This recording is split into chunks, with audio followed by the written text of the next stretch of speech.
Alright, everyone. I guess we're back at it again with the rants. So, for this one, I'm here with my sister Aquabrains, aka AB.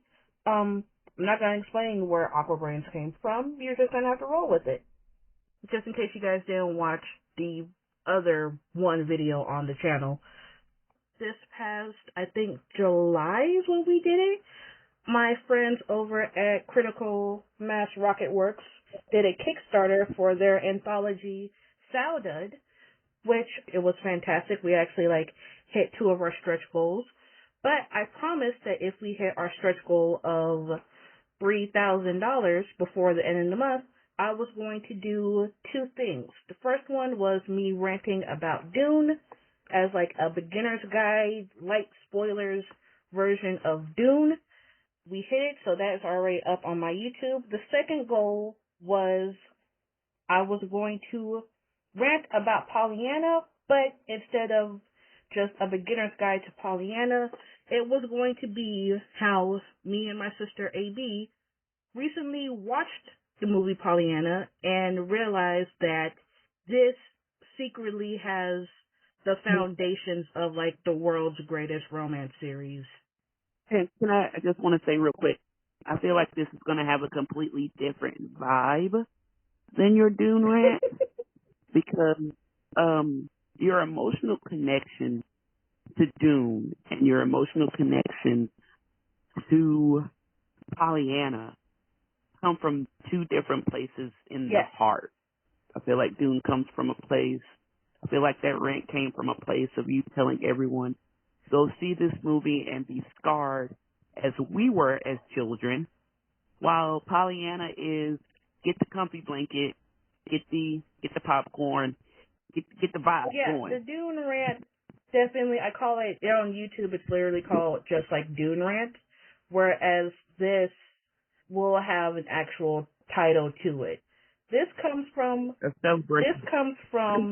a place of love and admiration and a little bit of craziness, whereas my Dune rant was motivated by this is the emotional scarring that I got as a child. Buckle up, everybody, because you don't know what's about to hit you with this movie franchise. Because God above, please let them, please, because Danny Villeneuve wants to do to the 3rd Dune book. Please do, please. I want it to happen. Okay, that's not what we're here for. Wait, is the 3rd book of... Never mind. That's not what we're here for. That's not what we're here for. We're here for Pollyanna. Okay. Say hello, AB. Hello, AB. I knew you were going to do that. I just need to know. So, last year, me and my sister were watching Pollyanna on Disney Plus with some friends of ours. And while we were watching it, we realized, pretty quickly, this has, the framework to an entire romance series, despite it decidedly being a kid's movie. Sure. Right, and we talked about it between the 2 of us, and then I messaged a friend of mine who not only has a doctorate in media, but she's also a romance writer, and I was like, hey, you see this too, right? And I ranted to her, and she said, no, this is legit. So here we are telling other people about how Pollyanna has the perfect blueprint for a small town romance series. By the way, it's just not the kind of co-signing we need, because here we are, but it's okay, because Sarah is a legit, Dr. Sarah. Dr. Sarah is a legit intellectual. She said this was a great idea. Not only is Dr. Sarah in media, but she's also an award-winning romance writer. So, right. Who am I to argue with her? Right. She said we could. Said it was dope. So, let's go. Right. Grab the rocket ship to our backs, boys. We're going into space. So first up, if you have never read a romance book, or you only think of romance in the mindset of just Hallmark Christmas movies, don't worry, we are going to explain the tropes and how it all works. For beginners, it's gonna be beginner friendly, but if you know, you know. If you are a part of Romancelandia, you will get these tropes as we are discussing it. Another thing that we are going to, two more things that we're going to say to preface all of this. One, we are not going to write this. No. I'm not writing this. Are we writers? Yes. No. Yes. You're kind of a writer. Nah, I don't know. I read what I wrote, and it will never see the light of day. Good Lord. But I am. You are a writer. You're an amazing I am a writer, and I'm really working on, like, owning it. And additionally, the two of us really love reading romance books. Like, but yeah, we're not gonna write this. We're the idea person. Yeah, yeah. You write this at us so we can get paid, and we come up with even greater ideas. Yeah, if you need a think tank, come holler at your girls. Right. And if you do read this, all we ask is, like, you slide us some money because of the fact that we were, like, the think tank for this. And then also hit me with the advanced reader copy so that I can read it. And you know what? I will actually edit it. I love being an editor, writing it, not so much. This is one of those things of just, like, there's a book that you want to read and you want to write, and then there's stuff that you want it to have been written. Mm-hmm.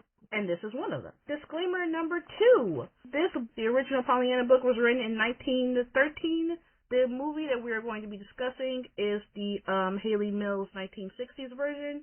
Because of that, this movie is very straight and very white. A little sprinkle, a little, like, ableism sprinkled in for some spice. But if you're listening to this and this goes, okay, but this needs more spice. It's 2023, come on. We are not saying it cannot be made better. This is, once again, this is not the actual book. This is not the actual series. This is just a blueprint for you to go forth and build and then send us the advanced reader copy so that we can read this. You want better? You write it. Yeah. Well, we're very pro you writing it. You write it. And then we read it. Yeah. Toyota. Give me books. So, Aquabrains, go ahead and tell us the synopsis for Pollyanna. All right. So, we're going with the Haley Mills version. That's the most popular, and that's the one that we were watching. So that's what we're going with. There will be spoiler alerts. If you have not seen this movie, for a book that came out over a century ago and an adaptation that is cool like us. 73. People aren't cool like 63 us. years People old. aren't cool like us. People aren't cool like us. They didn't know this movie existed. I know. It feels a little weird to give spoiler alerts to a movie that is literally old enough to collect its Social Security. But let's go. Okay. So, now that you've watched the movie, right? So, I watched it last week. You're still coming in and out. Okay. I have really nice and close enough, though. Yeah. Do you want a pair of, like, my headphones so that you can... If I could, that'd be awesome. I have to go under my bed and find my earbuds. Yeah. And we all know how I feel about underneath my bed, where the monsters are. How we met Dale may be underneath there. Right, you don't know. That's a reference to the 1980s movie Little Monsters. I am not keeping that in. How dare you? All right, hold on. Anyone who is over the age of 2. Because no one gets that. No one saw that movie. Mic check 1 2 1 2. All right, she's got new headphones on. Let's go. Okay. So I actually wrote notes. Let's get to the notes. Okay. So Pollyanna. Pollyanna is, we see a young man playing through town with a hudsucker hoop and a piece of wood, and we follow him through the small town of Harrington Town, and there he goes to the train station. There at the train station, we meet Haley Mills, a.k.a. Pollyanna Whitaker. Pollyanna is there to meet her aunt, but her aunt doesn't show up. She instead sees Nancy, one of her aunt's housekeepers. Nancy is speaking to a older woman of the town, Mrs. Tarbell. Tarbell is letting Pollyanna know, good for you that your aunt is taking you in, because most orphans are in the orphanage and left to die a good little girl because you're lucky.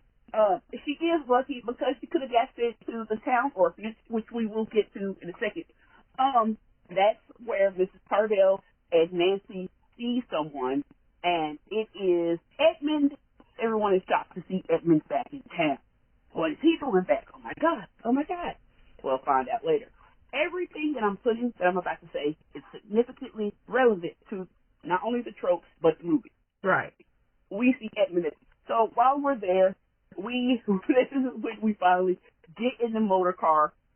Oh yeah, this movie is set in it came out in the 1960s, but it is set in early 1900s. We meet Aunt Polly, and she is in the solarium with the town preacher, and she is helping the town preacher ghost write the sermon. Yep. And when we meet Aunt Polly, everything about Aunt Polly says single spinster. And again, Pollyanna is reminded that her parents are dead. Yes. That she tells the local minister that her parents are dead, and that her father used to be a missionary in the West Indies. And yeah, but you don't talk about your daddy. That brings the room down. And by the way, because I just looked it up, Aunt Polly, when we first meet her, really looks like the combination of just the evil witch from the animated Snow White and the evil stepmother in the Disney animated Cinderella. Yeah. If you could combine those two, that's really what she looks like. They were not being subtle about this at all. All right. So Pollyanna is instant to her, and I say this with as much grace and as many air quotes as the Lord will allow, her room. So Nancy starts to take her to her room, and that's when we meet, and this is the name that's important, Angelica. Angelica is another housekeeper in the home. I believe she's painted as a foul-faced, a spinster. Oh yeah. My God. And she tells her that you know who was at the back door. Well, can you take her upstairs to her room? I don't want to get involved. Angelica, if you do this for me, I'll help you to your rooms tomorrow. Fine. Ma'am, we are not doing this whole movie beat for beat. Shut up. So Angelica takes Pollyanna upstairs to her, again, air quote, room in the attic. For everyone who's okay, her room is in the attic. Please keep in mind, they've gone through, I counted, it's 3 different floors before we actually get to the attic. And Angelica has been complaining about how she doesn't have time to take Pollyanna all the way up to her room in the attic because she has to clean up those rooms and air them out. And Pollyanna is oh, who are these rooms for? And Angelica is these rooms are just to be there because that's what you do when you have a house this large. So it's not oh, this is a small house. This is a small, 2-story house or something. No, this house has 3 stories full of rooms. It's a rich person house. It's a rich people house. It's decidedly a rich person house. Yeah. And they decide to put Pollyanna in the attic where all the junk and spare linen and quilts are. Even though we have established that there are not only rooms, but people doing upkeep on the rooms. So back on track, you're right. Let me not do this beat for beat, because it's so easy to. I love this movie so much. So, from the attic window, we can see Nancy with a gentleman's caller. And we learn Nancy is not to have gentleman callers, and if he is, who is named George, and if he feels to keep that up, he will be dismissed. An important thing to know at this point is the town is called Harrington Town. The town is named after Pollyanna's grandfather. So her saying, oh, you will be dismissed if you continue to see this young man is a much bigger threat than it might initially seem because, oh, you can get another job, but who's going to hire you? Who's going to hire you when the woman who just fired you, the town is named after her? How are you supposed to find another job in the area? Yeah, right. And who pays as much? She pays the most. Oh yeah, you have to help the poor. With her fake humanitarianism, just she pays a little bit extra. Right. She pays like a quarter an hour. Like, you know what I'm saying? Right. So, the next day, we get the shopping montage. Cause, hey, clothes. Shopping montage. Then, Polly and her aunt on the way home, something comes up.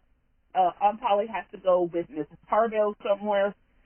And after she leaves, this is when we meet this guy comes up. This is when we meet George. We love George. We stand George.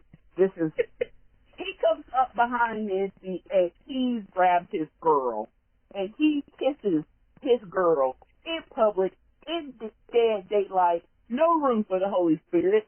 He pops up like a Muppet. And not like one of the no, he pops up like one of the thirstier Muppets, like Animal or Gonzo or something. It's very Gonzo Camilla vibes. Which we love.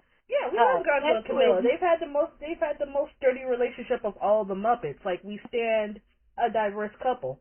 So Nancy gets afraid because her boss is in front of her, and she tells her, yo, this is my cousin Fred. And he's like, cousin Fred, girl? And he's like, well, this is my boss's niece. And he's like, yeah, I'm cousin Fred. And then he proceeds to, and this is in my notes, cousin Fred /Emily flirt. Yeah, like, he's all up on her. He starts kissing her on the forehead, talking about she's my favorite cousin. It's been years since we've seen each other. He, like, runs his fingers around her mouth, talking about how he can't wait to reconnect with her. And it's just... And I cannot. Like, I was watching this. You were there while I was watching this scene. And I literally cannot with this man. I'm like, this is kids' movie, sir. Again. This is very Muppet behavior. So then we go down to my next. So cousin Fred says, hey, you know what? Let's go get some ice cream. Keep your mouth shut, kid. Pollyanna's like, I'm a child of the Lord. We did see where Aunt Polly has gone to the orphanage because the boilers exploded. It may be on fire. I'm not sure. I'm pretty sure the orphanage is on fire and flooded. The fire engine is there. The children are not only playing on the fire engine, but they are also playing on the ladder. But Edmund is there. His uncle, who is the town mayor, is there, and he is ranting and railing and railing and ranting because this orphanage is horrible and we should build a new one. So they decide to go back to Aunt Polly's house and discuss it. They go back to Aunt Polly's house. That's when Aunt Polly sees Edmund for the first time. Aunt Polly, in front of the entire town and everyone who is important in this town, dismisses the mayor. Yes. Basically dismisses him as like, you crazy old man. Can I just say, I get that she is portrayed as just like this bitter spinster, but also Aunt Polly is kind of an icon because I have never seen a man dismissed in a movie that same way that she dismisses him. The mayor, Carl, talking about how you're going to let her do this, and he huffs off. And she turns to the room and she's just like, oh, well, somebody's feeling very passionate this morning. Ha, ha, ha. And the whole town laughs. Right. And that is such a baller move. The way that she dismisses him, all that was missing was her putting her hand in her pocket or her leaning back in the chair and going like, well, somebody's going through that time in the month. Ha, ha, ha. She dismisses him the same way that we've seen in other movies of men dismissing women's very logical and very valid concern. And I think that is a very important thing to know about Aunt Polly is the fact she is that girly. Right. She has enough power that the town mayor, who is older than her and is a person with like actual authority in town, she can just dismiss him as if he's just a housewife because that's how powerful she is. She doesn't have to worry about anyone coming up to her afterwards and, hey, maybe you should listen to him because she's that girly. She is the Don Draper. She is the Vito Corleone, and y'all gonna recognize. Okay. So this is when Nancy and other housekeepers are gossiping, and we learn that Edmund has been gone for 5 years. Edmund and Aunt Polly used to court. Something's going on there. Ooh. So we go back out there and we find that Polly has come home, and Polly is in a tree. She's in a ficus tree, listening to the whole ordeal, listening to the town mayor get dressed down. Because the whole town meeting is in the family conservatory. And she is sneaking sandwiches, and while she is there, Edmund is sneaking sandwiches to her, asking questions, talking to her, treating her like an adult. We love that for her. Talking to Pollyanna as if she's a person and not just the orphan in all caps. The orphan child, right. We then get to Sunday. Apparently Sunday, people are not happy when Sunday comes around, but Pollyanna's like, I'm glad it's Sunday because Sunday we get roast chicken. And everybody's like, will you shut up with the happiness, child? Because the whole movie she has. Pollyanna's been saying, I'm glad of this, and I'm glad I'm here, and I'm glad I'm loved, and I'm glad somebody's here. And her aunt's like, stop talking about this glad crap. Your daddy's house. Yeah, every time Pollyanna is met with some sort of like bad news, she eagerly tries to make it better. Of just, she meets her Aunt Polly and they've never met each other before because Pollyanna's been overseas, and she's like, oh, I'm so glad I could finally meet you. Mom told me that I looked just like you. I'm really glad to finally get to know you, and I don't know you yet, but I love you. Hey, orphan kid, stop with the happiness. Right. Okay? We are here to set an example. Right. So I'm going to be a sour face, and you're going to be a sour face, and that's why the whole town is filled with sour faces. Yes. So, the next morning, when we get to church, and the title of today's sermon is called Death Waits for No Man. I didn't see the paper. I didn't see the notes, but I've heard this speech enough to know that the title, the theme of said speech sermon is Death Waits for No Man. The entire town is scared, silent. The Reverend's sermon, I rewatched this with the mindset of doing this rant, and the mental note I had was, this explains why people have religious trauma. Because he's talking about how everyone's gonna die, and that you're gonna go to hell and fire and brimstone, and you think to yourself you have death time. Death is gonna come to you suddenly in the night. Right. And the Lord Jehovah will strike down his mighty vengeance. And I'm like, you don't know when it's gonna come and get you, and you gonna say to yourself, I have time, it's a while off, and then bam, you gonna die. And he gives no type of helpful explanation as to how to avoid the fire and brimstone and hellfire. And we don't do that. We don't do that. And he's a great public speaker, but he is speaking with such fervor that the chandeliers in the church are shaking from it. It's very awkward. It's very somber. The only people who are having fun are the two orphan boys who are pranking the girls in front of them. And even then, we don't have that respite for long because Aunt Polly looks at Pollyanna and goes, don't stare at the orphans. And Pollyanna has to go back to focusing on the very angry, as if no one in the town realizes how suddenly death comes, because this is a literal room full of orphans just over there. I'm sure that's it's a room full of orphans. Yes, room full of orphans. Yeah. A good third of the church is orphan based.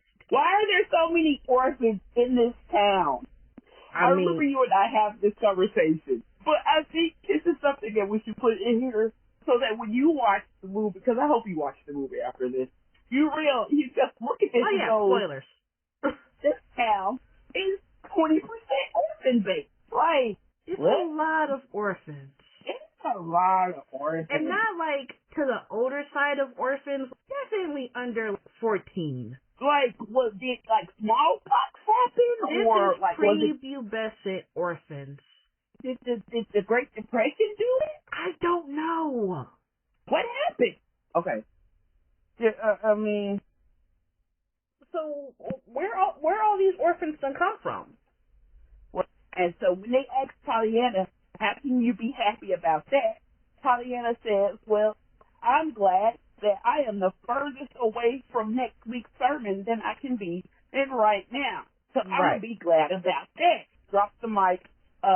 She meets little Jimmy. Jimmy is the one who was playing with the Hudsucker hoop Yeah. in the beginning. I will continue to call it a Hudsucker hoop to the day I die. Lord. And they go to the river to go fish. And guess who's there fishing? Edmund. Dr. Edmund Tilton himself. Because every time they've tried to get Edmund involved, he's like, I'm just trying to fish. And he only fishes like this one time. He was not there to fish. He literally says why he's there later on. So, Pollyanna then does what which can only be considered for the Wingman Hall of Fame. He sits down next to this man, looks him dead in the eye and say, hey, why did you and my aunt fight? Is that the reason why you left? Were y'all in love? She's very pretty. I don't like the way she wears her hair. Do you have? And he's like, I like the way she used to wear her hair. How did she used to wear her hair? And then he gets this far-off look in his face, like he's describing the Holy Land. Her hair used to be really long. He says it twice. Her hair was really soft. And I was like, bro. He says it so wistfully. Between his words, the gleam in his eyes, and how the music gets all dreamy, if you're a romantic type of person, you immediately just clutch your pearls and just, oh, wait, wait. Right. Why were you touching her hair? And Pollyanna's like, hey, I have to go, but heads up, I won't be at the house for a while, and I think Aunt Polly is all alone at the house right now. Okay, bye. Bye. Edmund goes off to the house, and there, he's like, what's up, Aunt Polly? And she's like, Edmund, how dreamy of you to come by. How can I help you? He's trying to, like, properly schmooze someone of the upper echelon. And he goes, Polly, I don't give a good slap about any of them, and you know it. She's very on at that moment, as if he's just this random important figure who has come into town, and not someone who, when he showed up at the train station, 5 people were just like, oh my God, he's back. Right. And so he's like, girl, I'm paraphrasing here. Girl, you know the only reason I came back to this town was to see you and how you were doing. She's like, well, 5 years has been a long time. And he's like, 5 years has been too short. How you feeling? And she's like, well, call next time you come. Bye. He tries to talk to her on this deeper level, and instead of her accepting it and trying to meet him halfway, she immediately goes, well, what do you think about the orphanage? Because your uncle told me that you had some thoughts about the orphanage. I don't care about the kids. I'm not here to talk about the kids. And she immediately puts up barriers and provokes a fight that he does not back down from. And he just gets frustrated and goes, you know what? Pollyanna said it was a good idea for me to show up. I guess she was wrong. Bye. And she's like, okay, well, perhaps the next time that you would like to come and visit, you can get an actual invitation first. And he storms off, and that's when Pollyanna shows back up with her Sunday dress just completely covered in mud, by the way. Yeah, people always talk about how Gen X was a feral generation. She literally just grabbed like 2 handfuls of green beans from the kitchen, stuffs her in her pocket, and goes all around the county and has been gone all day. All day. And she does not come back home until it's time for supper.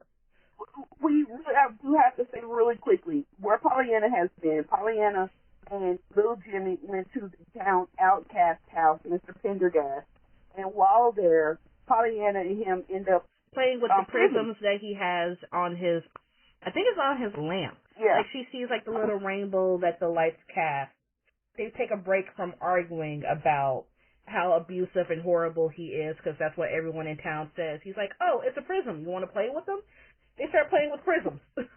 So we cut to doing charity work.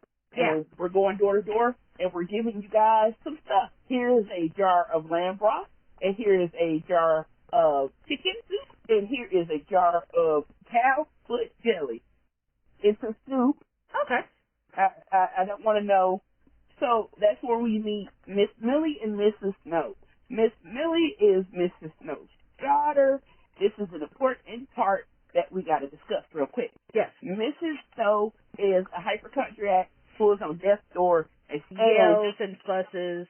Right. Is the crotchetiest person of all crotchety people in this town, which is really saying something. The whole town is a downer, man. Right. Nancy tells Pollyanna, you could tell her it's Friday and she'll wish that it's Tuesday, and we're about to give her this cow's foot jelly, and she's going to wish that it was chicken broth. So, Pollyanna goes into the room, gives it to her, the two of them start arguing and become the best frenemies ever. Yeah. Now, I want to glaze past this because this is one of my favorite parts of the movie, and if I discuss this, we'll be here all day. But she says 40-ish minutes in. I've been talking like for 40 minutes? I'm sorry. Yes. Oh. Okay. So we're going to fast forward this. As you were saying, go. They become the best friends, and they are hanging up prisms in her room. While they are talking, Nancy and Millie are friends. Miss Millie apparently went on a ride with a Fred Pellegrin, and he took her to a covered bridge. And she told him to take her right home. She's talking to Nancy about it, and she's like, well, you give me from underneath this covered bridge, Fred Pettigrew, because I'm not that type of girl. And her and Nancy are like, yeah, because we not that type of girls. And then they both start giggling. So, finds that the town has decided to stand up to Polly Harrington, and they are going to have a bazaar. And at this bazaar, they're going to raise money for a new orphanage. Huzzah! So, Pollyanna goes to Mr. Pendergast, and while there, Also, Jimmy is with her. Jimmy was with her both times that she's gone to Mr. Pendergrass. Right. Mr. Pendergast is going to make prism. Yeah. Prism makers. She goes to Miss Snow's house. Unfortunately, Miss Snow is there. She's taking out her coffin. And while she is there, she's like, maybe you don't need a coffin. Maybe you could be happy. Maybe you can live your life. And the mortuary dude is like, shut up with this happiness, kid. No one here wants to be happy. And I'm going to quote him. This is a direct quote. He's been going around town, crippled the whole town with this glad this and glad that. This movie, I know we've given this movie like beat for beat, but you really should watch it. But if you don't watch this movie, you need to know they spend, of the 2-hour runtime, they spend 90% of it being like, why are you so happy, you little orphan? She lost her father. That's when she became an orphan. The only thing she has left of him is a locket. She travels from the finest West Indies, North America. Like Vermont. Right? The child has nothing. Not once has someone said, how are you? Do you miss your parents? Do you miss the West Indies? They spend the entire movie telling this literal orphan child, A, don't be happy, and B, to shut up. I tell folks to be happy. Because don't forget, Nancy is the first one to warm up to Pollyanna, and that's literally because of the fact Pollyanna did her a solid and didn't tell her Aunt Polly that they met George in town. And after that, the two of them were homies. But, like, everyone is looking at this little girl like, why are you so happy for her? You're bringing the mood down. Shut up and be grateful. Oh, my God, because Mrs. Tarbell literally pops up again. Like an actual Muppet. Mrs. Tarbell pops up. Hey, you're doing charity work. This charity work is very important because it reminds you of where you could have been had it not been for your Aunt Polly. I personally feel like were it not for the fact that she is the niece to the literal richest woman in town, they would have. I don't understand how they could have treated her worse. We're going back to scene. Pollyanna finally shows anger for the first time. And she goes on Mrs. Snow. All I'm saying is that you think you're dying, but first of all, let me explain to you what the glad game is. I asked for a doll. I didn't get a doll. I got a pair of crutches, and this is where the ableism sprinkling comes in. Yeah. Sprinkle, sprinkle, sprinkle. And my dad told me, hey, at least I didn't have to use the crutches. Which, I mean, hey, I can understand that. I see both sides of that argument. I see both sides of that argument. But you know what? All I'm saying is you could have played the game, and you could have been found a reason to be glad instead of just sitting up here and pretending that you're going to die. And if you think you're going to die, you might as well, sit in a bed and die, because there's a whole world outside, and you can be part of it, but you choose not to. You suck. And the part that kills me is that in the calmest voice, I've seen so many movies with Haley Mills. This is the calmest ever seen, including like her first 2 seasons of Saved by the Bell. She looked at that lady dead in her face and says, "I'm never coming to visit you again," and walks out. By the way, Haley Mills actually did win an Oscar for this movie. She should have, because she broke that old lady heart. She broke everyone's heart, because Pollyanna has just been, it's not saying that she's been like this really insufferable ball of sunshine, but Pollyanna has definitely been a bright spot to a lot of people and a lot of scenes in this. And this is the first time she gets angry, and she just leaves kind of defeated. She goes, "I'm not going to visit you anymore," and walks out. Yeah. Anyway. And even the guy who was trying to make a deal off of this and was the main person clowning her about how happy she was like, "Oh, I didn't want that to happen." Haley Mills gets home, and her Aunt Polly tells her that she will not be going to the bazaar. She will not be a part of the American flag, and it isn't going to be because you're British. You're not going. Aunt Polly basically puts a whole kibosh on the whole bazaar. Yeah, the town's not going because everybody either does business, wants to do business, or works for Polly Henry. So Dr. Edney comes over. "Hey, girl, what's up? Why you acting like this?" And she's like, "I ain't acting like nothing." I didn't tell anybody that they can't go to this bazaar. They can go to this bazaar if they want to. I don't understand why we have to. I don't understand why we have to do this bazaar. I've offered to give money, and he's like, "That's not the point of this." People want to take their money in it. That's the thing, though. People don't want to take your money. People don't like false charity. And I'm like, this is an argument you guys have had before. This argument has so much secret history behind it. Right. And he gets to the end, and I'm not going to spoil this for you. This is something you should watch. So watch this. No, I'm going to give you the line that got me. He says to her, "Lots of meetings and civic obligations is a poor substitution for what's really wrong with you. You can give everything but love." And it's a gut punch, baby. And her response to this, basically, "Take this quarter, thanks for your time, Doc." And again, remember, Polly Harrington is that girly. Polly Harrington has white man privilege in a time where it was really hard for a woman to have that type of autonomy and freedom. And the fact that he is the only person who stands up to her and he can say something like that brutal to her face. Ugh.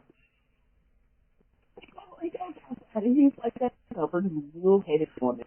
He's not changed in 5 years. And Pollyanna is playing on somebody's motor car.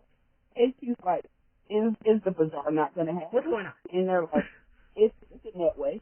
And he's like, he told everybody in town. And she's like, oh.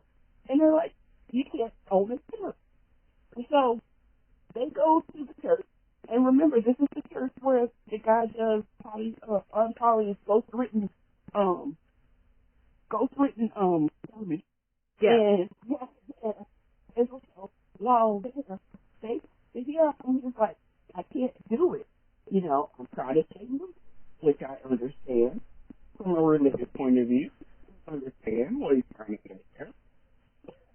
It's funny, you are letting Aunt Polly ghostwrite the sermons. Hold on, wait. He's like, I'm sorry, and I believe in it. I just, personally, I think it's a great idea. I can't say anything from the church. And he's like, yeah, whatever. I'll just let Pollyanna know she was wrong. And he's like, wait, hold up now.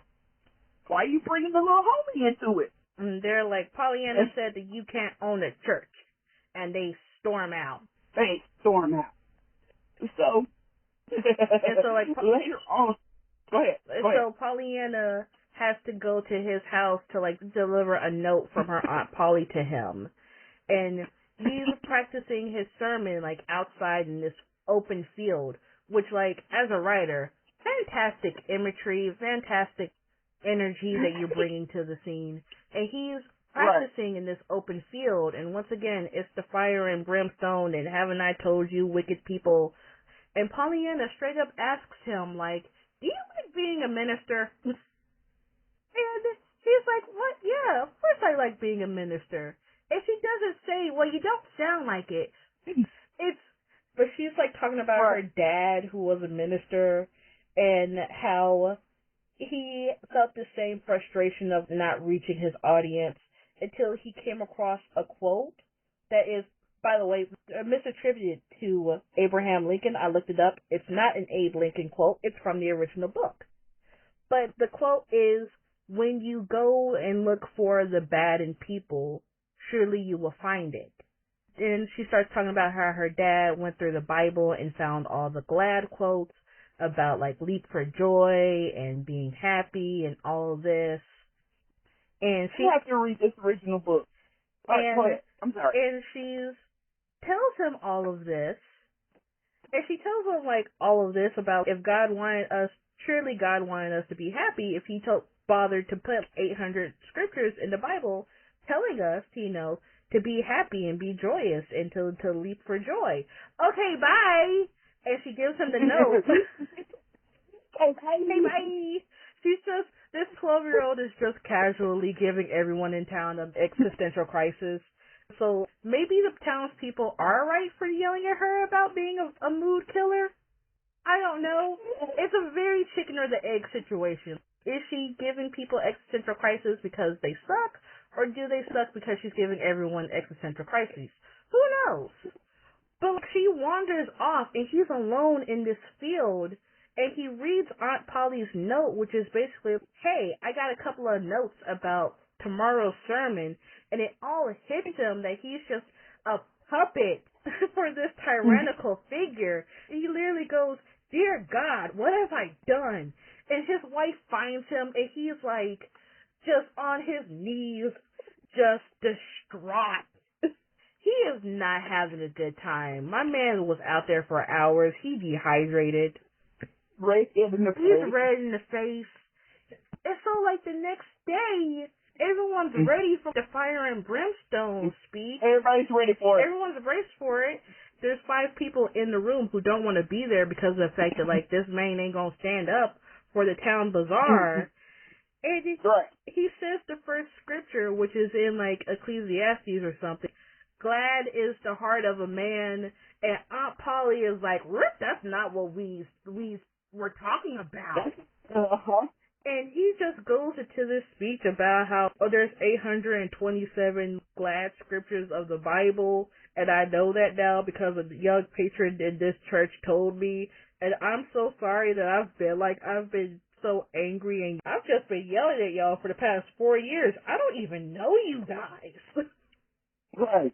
I'm sorry, and we're gonna have to change this, and this ain't it, y'all, and oh God, we stopping church early today, 'cause we gotta go outside and think about things, and I got to reevaluate some stuff.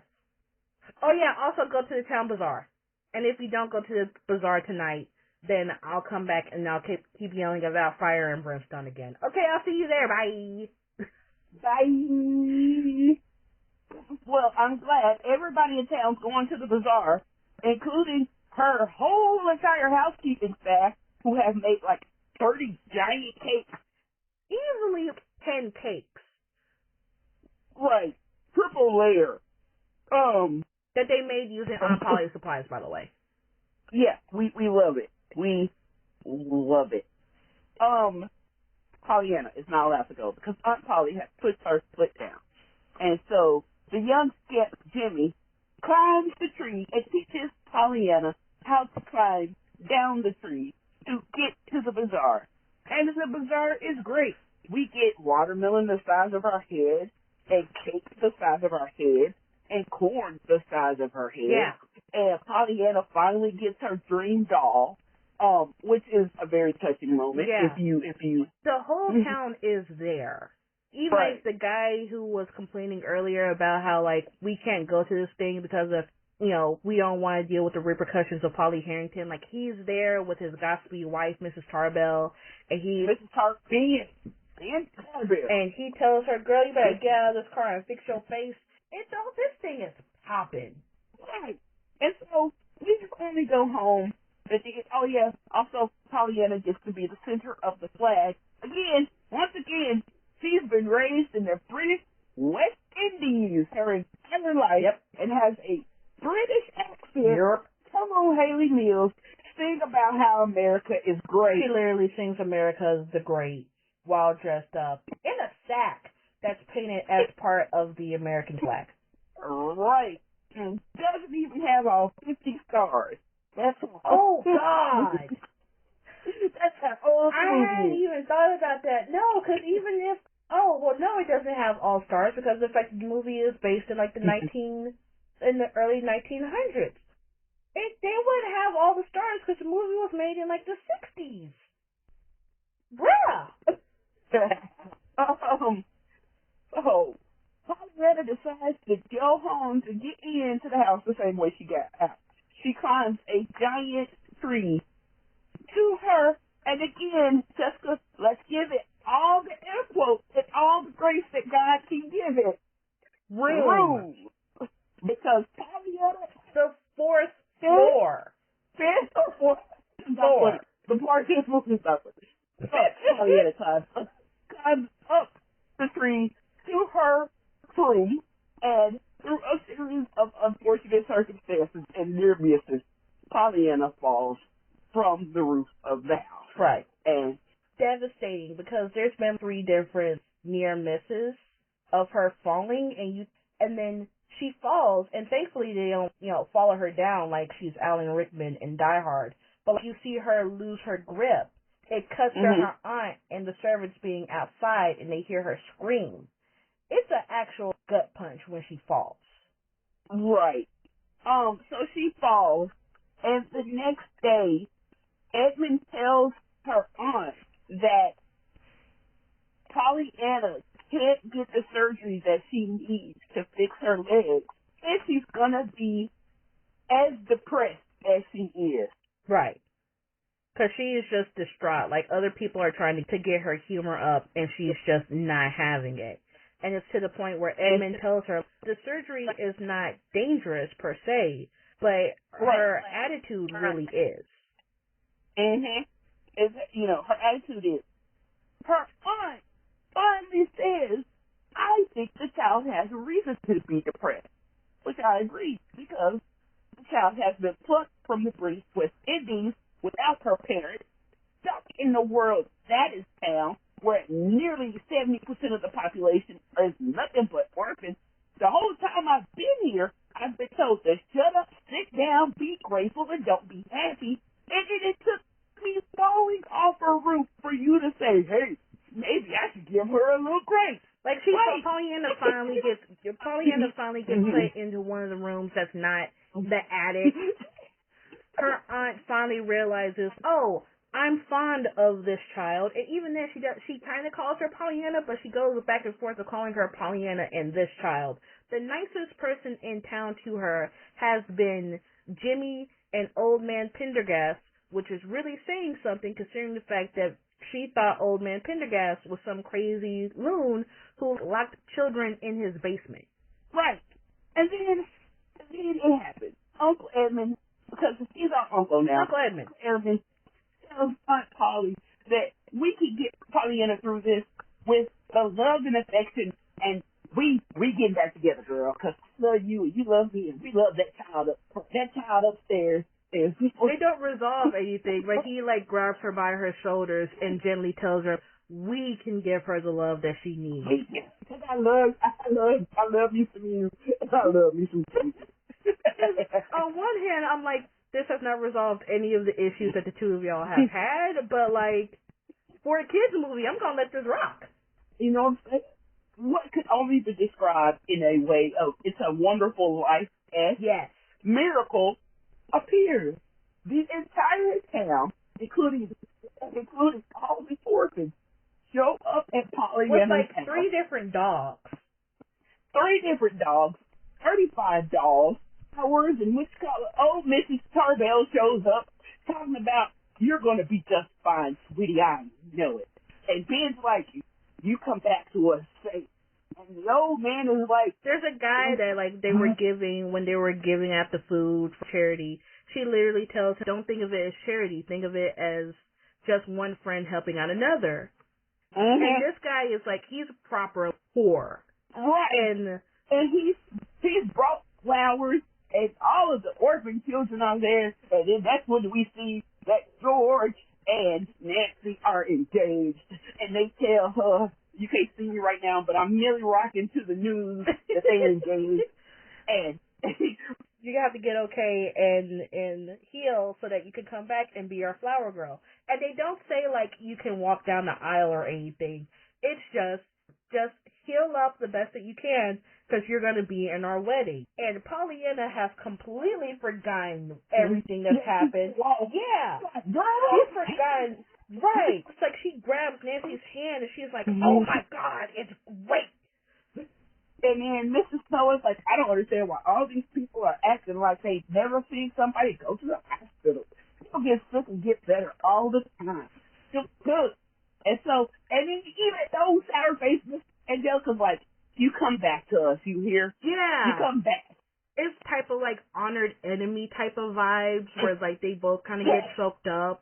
And so they carry Pollyanna. Oh wait, no, down and then old man Pendergast adopts Jimmy. Yeah, the old man Pendergast and Jimmy gets adopted, and they're gonna hang up prisms all over the house. And you got to get better so we can all hold up the prisms and everything. They give her some prisms that she can hang up in her hospital room. And the end of the movie is everybody at the train station watching her off to Baltimore, and they change the sign from Harrington Town to right underneath it says the Glad Town. And everybody's happy. Hey! It's so saccharine and over the top. And again, some ableism sprinkled in.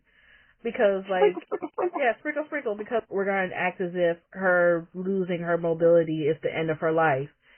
And, like AB said so perfectly, it's a wonderful life type of ending because it's community and it's payoff from all the people that we've met in town. And it's just bleeding with sincerity. I've seen it twice this week. And like the guy saying it's not charity, just one friend helping out another, it just, And everybody showed up expecting to be kicked out.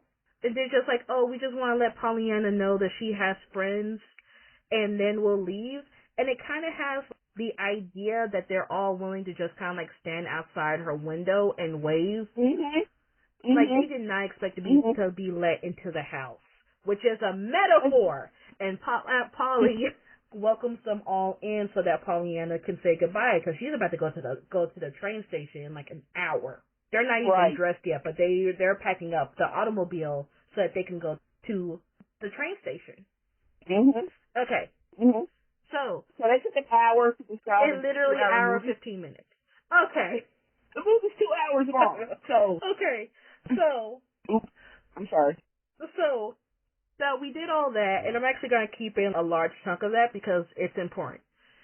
For those who are new to romance books or romance series, one of the ways that they can make it from just one story and you have it as a complete series is that they will set it in a small town. I think the best way to compare it is one could say Bridgerton on Netflix, of we go down the order of just this family. But another way of doing it is this series is based in this small town and it spotlights different people within the town and their stories.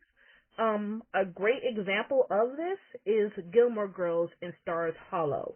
Yes, Gilmore Girls is expressly about Lorelai and Rory, but let's be honest, at a certain point in Gilmore Girls, you are less there for Rory and Lorelai and more there for just like, is Suki and Jackson going to get together? What about like Lane's band? How are we going to torture Taylor and his stupid plans for the town today? the dance studio there, like all of that. We are invested not just in these two characters, but everyone in the town.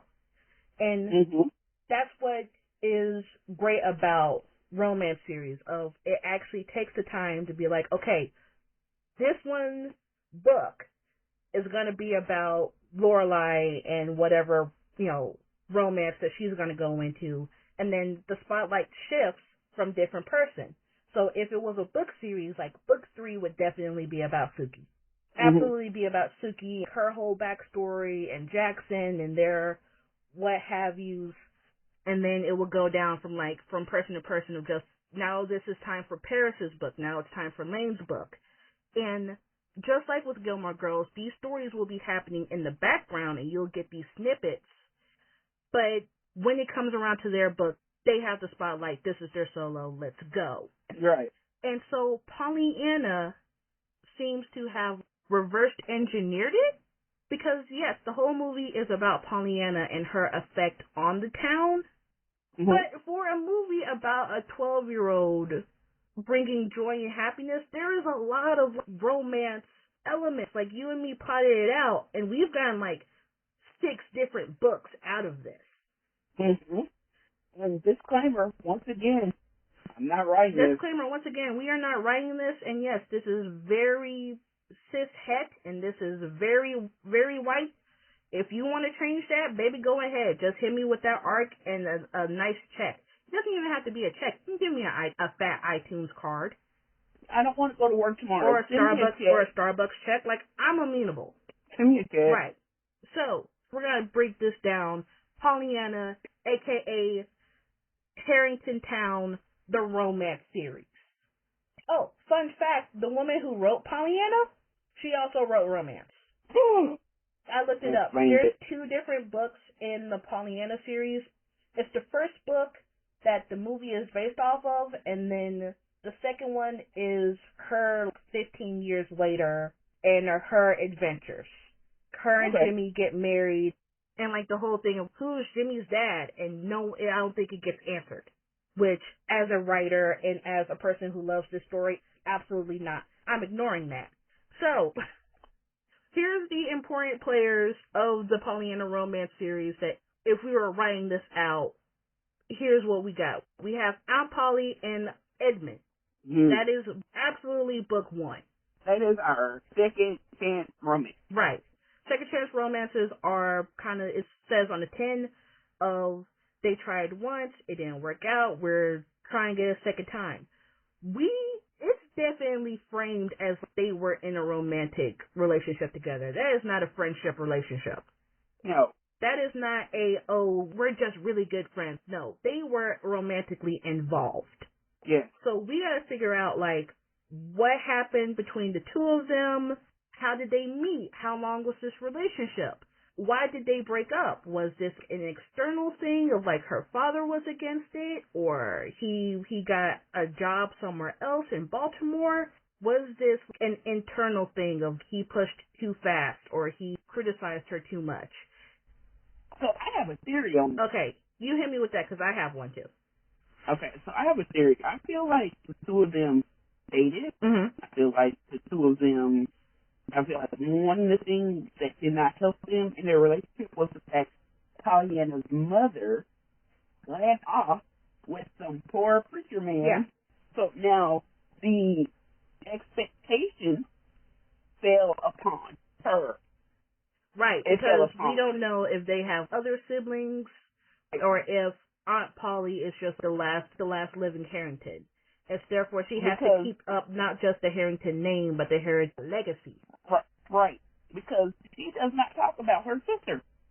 She's never met the child. Apparently, the way Pollyanna talks about her aunt, she did not know that her aunt existed, kind of. You know what I mean? So I kind of feel like, and then when you hear that line about false charity, and how he is violently opposed to her just giving him money, I feel like the question came up of, he got the job in Baltimore, he wanted her to come with him. She said no because she felt like it was her obligation to stay there, and she did not understand why she could not give him the money to start the practice there. I feel like it is, because I have it in my notes what my theory was, but it kind of gets thrown off by the new realization of it's only been 5 years. But I feel like he had these dreams and aspirations for his practice. He was trying to do it his own way, and either Polly or Polly's dad tried to circumvent that, grease the wheels for him not only to have all that, but for him to have all that in the town. And that's not what he wanted. And when he found out and confronted her about it, she was like, well, I just wanted to help. I don't understand. You get to help people. How come I don't get to help people with all my resources? And she was not getting there's a difference between helping and, once again, her false charity, as noted by the fact, oh, we need a new orphanage, fine then, I'll just give you all the money, rather than supporting the community's effort of getting the money themselves. Right. He probably went behind her back and found the place in Baltimore and was like, fine then, this is the compromise. We can go here. And she was like, no, that's too far. Someone has to do all this for Harrington Town. And he was like, one town shouldn't rely on just one woman. Mm-hmm. And she was not okay with it, and he left. And I don't think that part of me is curious as whether or not she would have expected him to leave. Oh, no, she didn't think he was going to leave. And then the fact that, like, his uncle is the mayor, and his uncle is the only one in town who's willing to stand up and tell her, no, this is wrong, is very interesting narratively. Very telling. Yeah. And so, like, part of me is curious of, is he a transplant? Did he grow up there, and he was gone for, like, 10 years because of school? Or was his uncle lived there, and he's fond of his uncle? And so, like, he came back and forth and visited, and it wasn't until, like, he lived there where he was like, oh, no, this ain't right. This is a dynasty. Yeah. This ain't it. Right. And so, that's book one of them finally talking and them making their own, them fighting their way back to each other, so to speak, and her finally laying down all of the obstacles and barriers that she has put in place. Because, like I said, she's the Ice Queen. She's has white guy privilege in a time where it was not common for women to have such white guy privilege, and so I could see how that could be an issue for her to let all of that go. Only for her to realize that she didn't have to let all of it go, just some of it. Just let him put down some of your barriers, woman, and let him love you. He just wants to love you. He just wants you. He doesn't care about the Harrington name. He just wants you. Polly. All right. Then we have book 2, which is Nancy and George. Nancy and George. I desperately want to know how these two got together. Because the first scene when we see him and he meets Pollyanna, she goes between looking at him like, oh, look at him, that's my man, to I will actually murder you right now. And that's kind of my style with romance. I love that. And I love she can't stand him. He has 2 brain cells and they are fully focused on her. I like. She's just 10. Yeah. Nancy everything. I have it in my note, the trope being like, one's grumpy, the other one is sunshine. And so, like, she's the grumpy one. And then. I like a reverse grumpy sunshine. It's not reverse. It's one is still grumpy. That's just your own biases. Hashtag let women be the grumpy. Or the grumpy. Yeah. But I have it in my notes of just the tropes being grumpy sunshine and it being less enemies to lovers and more stop being mean to me or I swear to God I'm going to fall in love with you. That's them. I could absolutely see it if the two of them meet from some sort of misunderstanding. Some sort of like Anne Shirley, Gilbert Blythe situation of they met and had one giant misunderstanding and she hates his guts and he's been obsessed with her ever since. Right. I can absolutely see that with Nancy and George. Especially with the fact that if she gets fired, then she doesn't have another job. And him just not caring, him knowing Polly Harrington does not like him, and him showing up at the house anyway, because I got to see my boo. Hey, the little homie got hurt. I'm going to see the little homie. Right. And so, no, I'm talking about at the beginning of the movie. Oh, yeah. At the beginning of the movie where he could have met her at the train station. And it still would have been, like, discreet. No, he showed up at the house. Ayo, I'm at the gazebo out back. Aunt Polly sees the two of them. And it's not like, oh, a flirty hug. And it's a full-on embrace. A hug with, like, eyebrow wiggles. Mm-hmm. Or, like, 1900s type of eyebrow wiggles. No chaperones. No chaperones. The entire movie, they do not have a chaperone. They are together, and he is always on top of her. At the bazaar, they're dancing, and, like, he kisses her on the cheek. And he's still all up on her. Very important. I realize how much this feels like we're being Puritans or something. No, we are just looking at this in the lens of 1900s. Scandalous. Because I'm going to tell you this. So, Pollyanna came home from the bazaar, right? She comes home. When she gets home, she goes up there and she tries to climb up the tree because Polly is still awake. She falls tragic. She falls from the roof. Angelica's home. Yep. The other housekeeper is home. Yep. Nancy and George are not home. She was not home when she fell. And the first time we watched this, when we had this realization, Pollyanna comes home alone, and we're like, oh, where's Nancy? You know, ha, ha, ha. And then we realized, oh, well, you know, Nancy probably stayed to clean up, or, you know, Nancy probably doesn't live there. She probably lives in town, and that's none of the other people who work at the house came back. It was just Pollyanna just showed up by herself because, of course, she did. She lives there. Oh, okay, that's the reason why. Nope. 2 minutes later, the other two servants show up, talking and giggling and ha-ha, not caring if they get caught. Nope, we've gone back to point one. Where's Nancy? Where is Nancy? Because surely those two, why wouldn't all of you come back home together? Like, why would the three of you, if all three of you were going to come back to the house, why is it just those two? Where's Nancy? Where's Rick? Where's Rick? Ricky, I'm gonna catch you. Right. And then 2 days later, I don't even think it's a I don't think it's a full 2 days later when they decide Pollyanna has to go to Baltimore. It's the next day. It's the next day. And George is like, hey kid, boom, we engaged. I say he did it tonight in the bazaar. He had to have done it tonight at the bazaar. Because he had a ring. Yeah. I desperately need to read. Was it like a forced proximity type of thing? Yeah. Was it just like childhood friend type of thing? Was he the new guy in town? Was he the town flirt that she wasn't feeling, and then she insulted him one day, and he was like, nope, this is who I'm marrying.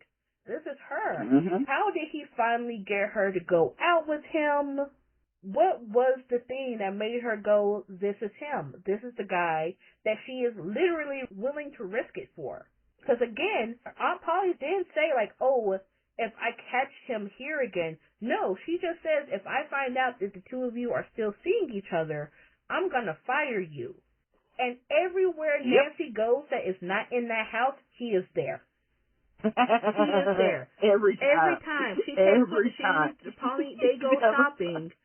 They go shopping, and the moment Aunt Polly leaves, he pops up into frame. What's up, girl?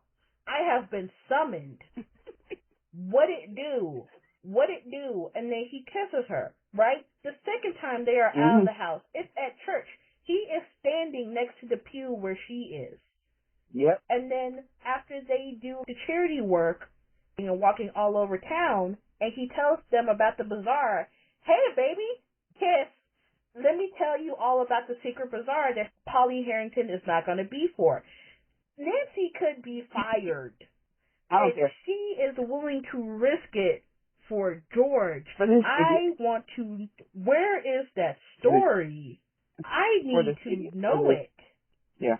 And it wouldn't surprise me that he moved up when they were going to be engaged because, oh, did he propose because it was a great night? Or did he propose because he finally have the ring? Or has he had this ring for months, but this old lady's leaving town and she's mellowed out? Let's go. Like, I need to know. Now, that's book 2. Book 3, and I have it in my notes. Book 3 is when we start going off the rails. Book 3 is Mildred, is Millie Snow and Fred, who we might have seen. We saw her dancing with some guy at the bazaar, and she looked happy. But she could have been happy because of the fact that her mom's finally mellowed out and she could go outside. Either way, the subtext of her talking about the carriage ride that turned flirty, that definitely has some root of an idea that we can go with that. In my notes, book 3 is a marriage of convenience because her mom is actually dying. The doctor tells her, no, this is the big one, your mom's dying. But Mrs. Snow wants to see Millie settled with someone and happy and married before she dies. And so Millie asks Fred if they can get married. And of course, in true romance fashion, he's been in love with her this whole time. Like waiting for her mom to die. Yeah, like, or we can just do this whole thing of he is legitimately her friend. He's not like some incel version of a friend, but he's legitimately her friend who's been in love with, but she's taking care of her mom, and I respect that. And she proposes, and just like the stereotypical scene where like he falls off of something or he injures his hand with a hammer. And she's like, oh, you don't have to worry about everything, and you can still do what you need to do. I just need this for my mom. He's like, bet, say less. Let's go. Let's get married. He buys her a real wedding ring or something. So the whole book is talking about why Millie's mom is the way that she is. Like maybe her husband died young, and that's why she was always thinking that she was going to die. Or something, or she's like the sickly one in her family, but somehow she's outlived everybody, and so she's just braced for it.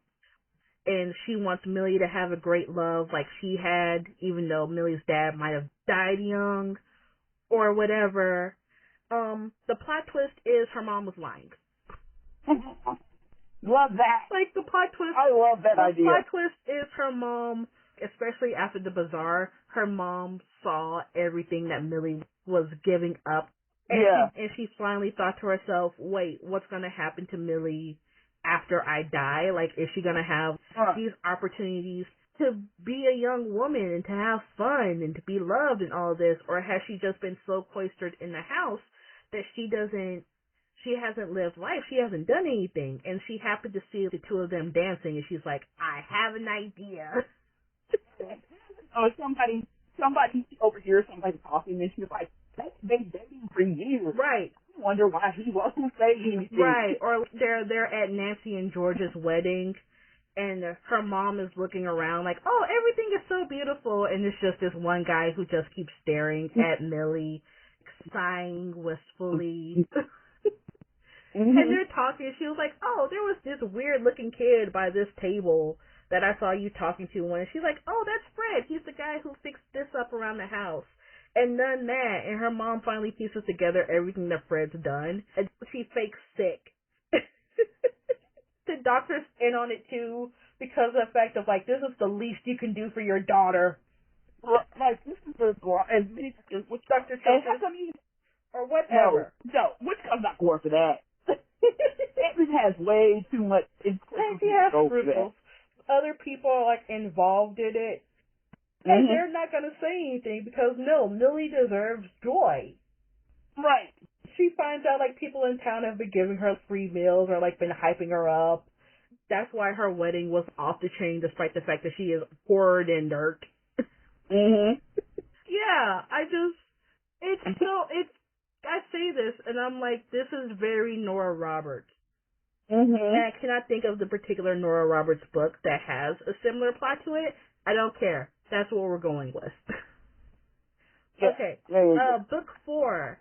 I have in my notes, it's about Angelica, and literally my note says, some schmo who's been her longtime BFF, and we're thinking of a fake relationship for his family who's coming to visit. This is awesome, because this dude's been asking her out for years, and she doesn't believe him. He's like, come on, Angelica, when you going to go out with me? And she's like, haha, little Timmy Turner, get away from me. You know what? I'm thinking that was gonna also be a Grumpy Sunshine. Because when you see, once again, at the bazaar, everybody's dancing with someone. Angelica is dancing with some guy, and she's still kind of like mean mugging, and this guy looks like he is having a blast. He is the happiest man in all of Happy Town. Y'all, she knows my name. I've made it. Another 8 years, we gonna be married. I'm slow gaming this. Y'all don't understand. Either fake relationship because his family is coming to visit, or someone's caught them in a particular compromising position, or just someone's caught them in a compromising position. His family's coming to visit, I love that one. Or it has to be in some sort of will, whatever. I love the idea of Angelica being in the forced proximity relationship. And she has to get engaged to this guy because somebody caught them walking together after the bazaar. Yeah. She got attacked by a stray dog or something, and her dress is torn. And he had fallen into a lake, and they look sus. Because she works for Polly Harrington, and she cannot. Yep. She cannot. She can't have a youth reputation like that. Yeah. So something. All right. And then we have book possibly 5 and 6, which involves a time jump into the future of Jimmy as an adult. Yeah, Jimmy as an adult. Bean, we love him because Old Man Pendergast has a lot of money. Yeah, because once again he openly criticizes Polly Harrington, and that his house has rich person vibes. When Pollyanna and Jimmy go to his house both times, he's not in a dressing gown. He's in a smoking jacket. Like a proper smoking jacket. His house is very lush. So this dude is loaded. And so this dude's loaded. Yeah. His house is as big as Polly's. Right. It might be smaller, but it's definitely probably about the size of the orphanage. And so book 5 is in the future. Jimmy is either coming home from college or he's met some girl in college, and her family doesn't approve because he's literally James Bean. That's his name is Jimmy Bean. But even when you change it to James, he's still James Bean. No one knows who his family is. Jimmy is still rough around the edges because, yeah, I'm rich, but my dad co-signs on everything I do. Who cares? I grew up around the Harringtons, but there's only so much that they were going to do to, smooth him up.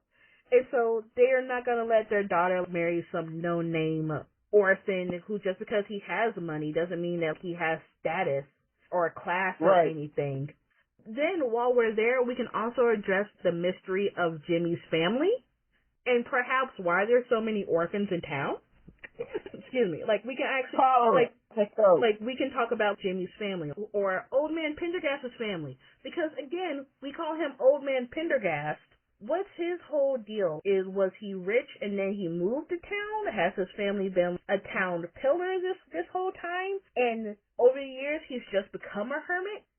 Is he actually a hermit? Because for someone who says, I don't want to be involved in community, 20 minutes later, he's literally taking Jimmy to the barbershop to get his hair cut, and then criticizes everybody who's not going to help with the bazaar. And then he shows up at church. And at the bazaar. So it feels less like he's shut himself off from the world to no one's asked. No one has actually asked this man, hey, how are you? And so, I would love to figure that out. I'm getting, Sean Connery from Finding Forrester vibes from him. What's Old Man? Are they secretly related? Because I've read these books numerous times, and guess what? A lot of these times, they're secretly related. Or they were best friends. Right. Is Jimmy's dad your old business partner who, died once the business went bankrupt and then things turned around and now he's rich and that's why he's isolated himself? What's the deal? Or even Aunt Polly's father, Pollyanna's grandfather and him were friends, and they had a falling out. Yeah. Which is why he's so in love with Pollyanna. Right. was Jimmy's mom the woman that you love, but then she met some other guy, and you guys, all you guys are like, okay, hit me with it. You ready? Get ready.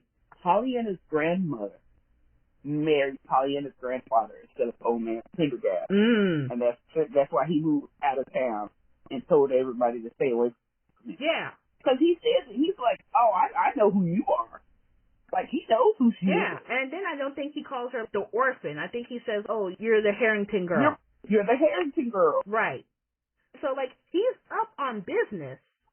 But what is your deal with who you are in town, sir? Like, there's so much that I don't know. And this, again, like I said, this is a blueprint. I want to know the history of old man Pendergast and why he never got married. Or did he get married? I don't know. Did he somehow outlive his wife and his children, and that's why he loves kids, but he's standoffish with everybody. And at the end of it, the girls doesn't care about Jimmy's background or anything. They get engaged. They might even elope, and then they come back to the house, and that's when, like, the letter from the solicitor or somebody finds the missing piece, and we find out Jimmy's whole story. And it doesn't change anything because she loves Jimmy Bean for who he is, a little street urchin who used to steal ice. I'm not going to let that go.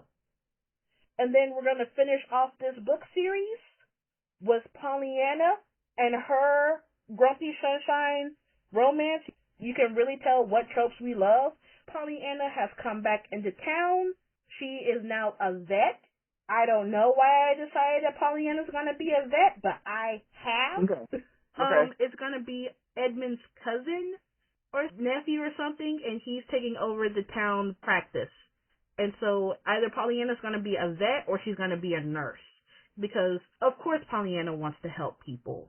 And so the two of them are taking over town practice, and so it's like a little forced proximity type of thing where they have to work together.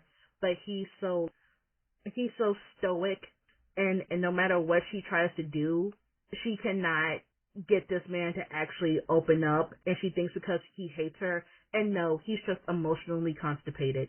And so it's them slowly falling in love and them changing certain things with the practice, because he's probably thinking, like, yeah, of course people have to pay their bills, and Pollyanna's like, I'm a Harrington, they ain't got to pay for nothing. Right. And he's very pragmatic. Oh, this is the worst case scenario, but Pollyanna is always talking to people and presenting, oh, well, it could do this, it could do that. And she's going to have to tell him about her accident. And this is the thing, right? This book is going to go down like this whether or not I choose or the writer choose that Pollyanna gets her legs back or not. Because they didn't care at the end of the movie whether or not Pollyanna gets her legs back, and I don't either. It's still going to be Grumpy Sunshine and them bonding, and then, like, he wants to be a doctor for whatever tragic backstory dictates. He's just doing this so that he can eventually sell the hospital to some schmo because he wants to get out of town. Joke's on him. He's not going to get out of town because he's going to fall in love with it. I actually would like to do one where Jimmy and Pollyanna end up together as a Grumpy Sunshine. And the reason why Jimmy is always grumpy with her is because he blames himself for her accident. Oh, that's a good one. I know that in the book, Pollyanna and Jimmy get together. Right. But I haven't had actual motivations to write that. But I think that's because I'm not a fan of the best friend romance. But that's a good one. That's a good obstacle for them to overcome. And because I feel like Jimmy would grow up and he would take over the orphanage because old man Pendergast adopted me and I found somebody to love. And now I want to do this for this other children. And he's one of the most aggressive, like, hey, you want to come adopt a kid person ever. Right. Like, he puts out ads, he talks to parents, he's great with the kids. And then Pollyanna comes back to town and she's a doctor and she's like, oh, that's nice. And she's like, I want to help you with the kids. And she's she can be the nurse at the orphanage. And she's like, I have a amazing amount of money. I can help you with this. And he's like, yeah. okay. They're always using some sort of like middle person. Right. And she could get some we always have loser boyfriend who's like not a bad guy. He's just not the right guy. Or just the like James Marsden of the situation, if you will. Or I cannot think of his name. Jimmy somebody and Daddy Longlegs, and how Judy is always talking about how she's going with Sally and her brother. You think that the two of them are in love, and they're not. He actually has a girlfriend that he's about to propose to, but Jervis thinks that the two of them are in love. Right. Or even some dude who just wants to be with Polly because she's a Harrington and doesn't understand why she spends so much time with these orphans. And she was like, because I'm an orphan, you're a Harrington. And he's like, he keeps calling her Miss Harrington, and she uses her actual last name, which is like Whittier. And he was like, well, you're a Harrington. I'm also a Whittier, and this is what my dad will want me to do. And he was like, well, your dad's been long gone. He spends most time in this book explaining to this dude, I'm an orphan. And he's like, Jimmy, you're a Pendergast. You understand? And Jimmy's like, I'm an orphan too. Right. He's trying to come in, and he's thinking that they approach everything with their rich person privilege and not with their, but for the grace of God, I had someone who loved me. Right. And they're both like, we got to get this guy off the board. But the trust says that you can't kick anyone off the board, and Jimmy's like, are you serious? You are the board. You're a Harrington. Right. And, finally comes out that it's my fault. I'm the reason why you were up there that night. I told you to climb the tree down. And she was like, Jimmy, have you ever seen anybody ever convince me to do anything ever? Right. Our entire lives, as long as we've known each other. Right. He has that moment where someone reveals that that's how Pollyanna hurt herself. Because in the movie, he doesn't find out. He just finds out that she's hurt. That she had an accident. Yeah, and so he can find out later. Like, he's climbing a tree and someone makes a reference to it, and he's like, what do you mean that's how Pollyanna got hurt? And they tell him, and he has his moment. And that's why it feels like the Pollyanna just suddenly, he just stopped talking to her. Right. Like in high school or something, he just turned on her. And then it's like, wait, I convinced you to go here. And she was like, well, that's because I trusted you. I always trusted you. They've always had this bond, and then all of a sudden you just stopped talking to me. And I don't understand how you can come here and tell me not to move back to this or to not, you can't tell me not to marry this guy because you haven't talked to me. We haven't had a conversation face to face by ourselves in 20 years, and the first thing you tell me to do is not to marry this guy. And she doesn't confirm whether or not her and the guy are actually engaged because she's just too wound up on the audacity.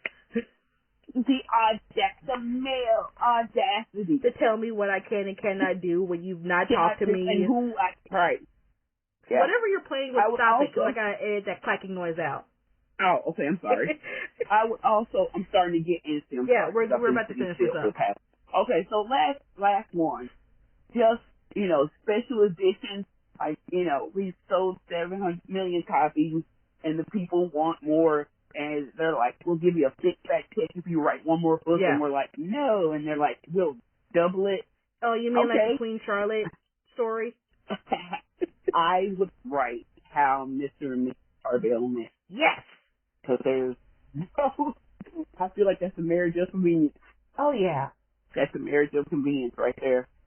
They got married for some reason. Lord knows what reason. Or money. Or they got married because they were legitimately in love with each other, and then they actually had to, like, spend time around each other. Or they had, like, one big argument, and he was like, fine, then I guess we're just not gonna see eye to eye to it. She's like, I guess we're not. And then they've just been really chill roommates with each other. How did the two of them get married? How did they fall in love? And then after 50 years, he's just like, I'll let her do whatever she wants. Jimmy or Pollyanna comes to them for relationship advice, and he tells them, like, the whole story of how they fall in love, and just because you might not like this person right now doesn't mean that you don't still love them. It's very sweet. Like, he hates peas, and she loves peas, and so every Sunday for dinner, they have peas and Brussels sprouts, because he likes Brussels sprouts and she likes peas. And that's how we have chicken peas and Brussels sprouts. Right. And they're like, really? And they notice that she eats his peas and he eats her Brussels sprouts or something like that. And then so you're like, oh, old people love. Old people love. And, you know, and then they just tell the story from the very beginning. Mm-hmm. You know what I mean? Yeah. Yeah. Kind of. And then, like, people are like, how did you guys come back from your relationship being in this very stagnant place? And then it cuts to them at the bazaar, like, having fun and looking at each other with new eyes and re-falling in love. And them actually deciding to try again. Yeah. So, yeah. So that is the Pollyanna rant. That's the Pollyanna rant. Yeah, that is how Pollyanna is like the perfect blueprint for how to do a small town romance series, and just different ways that you can go with it all from a 1960s kids movie. By the way, there's other adaptations of Pollyanna that you could watch. Like there's, of course, Polly, which is the 1989 version with Keisha Knight Fulham and Felicia Rashad as a black version of Pollyanna, but based in more around the 60s. And then there's the telenovela, which I need to find, even though I don't need to find it because there's like 500 episodes. But the drama. So that's it. I think we've covered everything. All right. Well, thank you for listening. I'm not entirely sure how long you've been listening because I have to edit this quite a bit. I mean, if you give us 20 extra bucks, you can have the whole 2 hours. It's going to be more than $20. So, thank you for listening to this absolute ramble about Pollyanna and how this movie is great and how romance is great and the different tropes and plots that goes into romance. I hope you enjoyed it. I'm officially free of this obligation. I will not be doing this again, she said longingly. There you go. Give enough money. Give enough money. I do not have scruples. Okay, so we out. This has been GJ. AG. So, Awkward Brains. Awkward Brains. This has been GJ and Awkward Brains. I hope everybody enjoyed it. Stay safe out there, y'all. Bye. Thank you.